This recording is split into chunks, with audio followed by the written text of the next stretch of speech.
Guys, so we have a 1997 Mercury Villager. It doesn't matter which model. They all have the same motor as the Nissan Quest. I think it's a 3.0 liter motor, but since it's it has the same motor as a 300ZX, but the NA model non-turbo. So for this, we're gonna be searching out the crankshaft position sensor. So you'll find this located at the very bottom of the vehicle. So I'm gonna show you guys. Go down, and it is right there. So right now you can actually see a socket. That socket is leading to a 10mm bolt, which will remove that shielding to that crankshaft position sensor. So if you're having issues with your car cranking, it cranks and it dies midway, or it's almost cranking and just literally just dies out, clicks off, and won't turn on at all. So you know that at least it's cranking, so you don't have no issues with the starter itself. It's right, actually that's not it. It looks like it from the back side, but yeah. So you're gonna have to plug it off, but for the starter, of course, it's right above it. But for this, most people do have issues with that crankshaft position sensor. It's weird that it's all the way down here. Usually you would find it all the way up there, correct? So there's a little bolt. So at the moment, this is positioned this way with the plug coming out of it. So there's a bolt there that you need to remove. But in fact, right now it's hard to remove because of the shielding. So right now there's a bolt down there in between, which right now you can't even see. Now let me take off the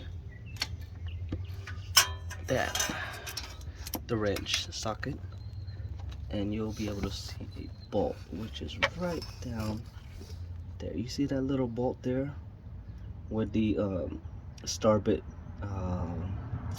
stud on there? So that little 10mm bolt is what needs to be removed to remove that shielding. So you do need a little bit of light and to get to it. It is a little bit difficult to get to, but I would suggest not to put the socket first. Actually, just the extension and the socket. So basically remove this, take it off entirely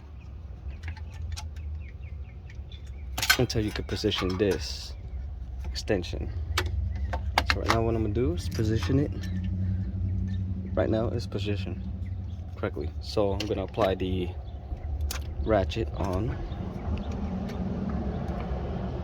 It's kind of hard to do with one hand. Okay, so I loosen it all the way out until I literally get the bolt off.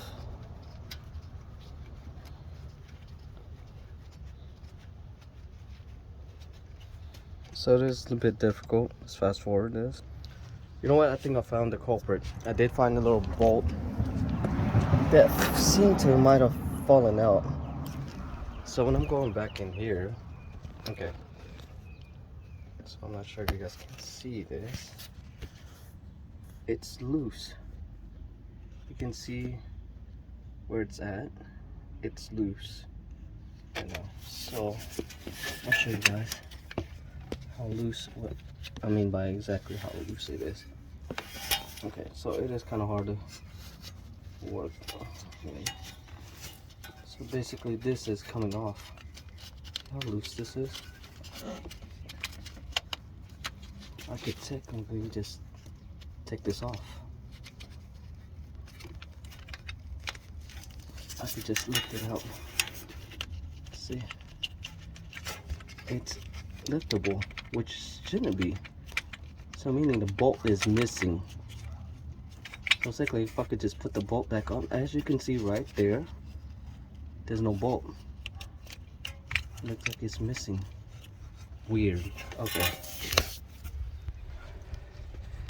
So yes, that's one way to take that off. So I don't want to remove the shielding for it, because then if I do remove it entirely, it's gonna be harder to put back on, trust me. One way to actually put that bulb back in is using a little piece of paper. So basically you're gonna use paper and press in that little 10mm nut inside.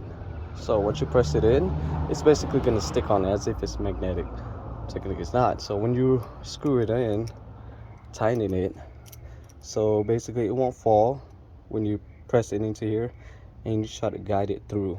Once you guide it through and get into the bolt itself, you're just basically just kind of like this, tightening it in. So once you tighten it in all the way and get it back in place, once you pull out, the paper might still stick in here. If not, it might come out. But once it comes out, of course, you know it's gonna fall out eventually. If you got air gun, might as well blow it out. So I don't want to remove the whole shielding, but it looks like the thing is loose. So I'm not sure how that's even possible, how that happened. I got the shielding off, so technically that bolt nut that I was talking about doesn't belong to it. It's this that belongs to it. So when you remove this, loosen this up, it releases the pressure from the sensor. So this technically goes out there. So I'm gonna show you guys where. So once I release that bulb, as you can see, right down there, right there, it releases the pressure. So of course now it's loose. So that's what's holding it in place. So what I'm gonna do is check for some ohms on the sensor itself. So I'm gonna remove it and then check the ohm meter and match it up with the new part number. So I got this from Napa Auto Parts. Part number for this is CSS 989. So that's what I'm gonna do and test it out.